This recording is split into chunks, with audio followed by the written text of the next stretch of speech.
इसलिए कि नातिया कलाम का लिखना ये सबके बस की बात नहीं है।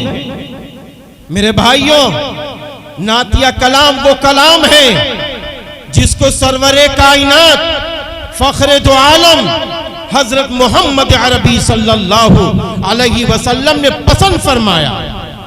मस्जिद नबवी के मिंबर पर हजरत हस्सान बिन साबित रज़ियल्लाहु अन्हु को बुलाते और फरमाते, हस्सान वो नातिया कलाम पेश करो।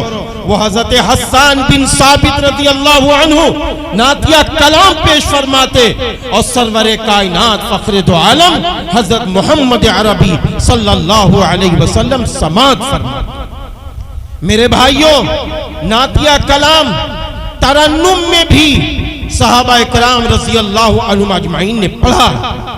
इसलिए मेरे भाइयों, मैं आपसे ये बात जरूर कहूंगा कि नातिया कलाम का हुनर आपके अंदर है और नातिया कलाम में आदमी उसी वक्त फायक होता है, उसी वक्त मुमताज होता है जब उसके दिल में अपने इल्म के साथ, अपने हुनर के साथ, अपनी सोच के साथ, अपनी फिक्र के साथ जब इश्क़ रसूल सल्लल्लाहु अलैहि वसल्लम दिल में होता है, तब वो शख्स नातिया कलाम लिखता है और फिर नातिया कलाम पढ़ता है। अभी आपने देखा मेरे दोस्त, मेरे साथी एक साथ पढ़े हुए हम सब माशाअल्लाह हाफिज व कारी मोहम्मद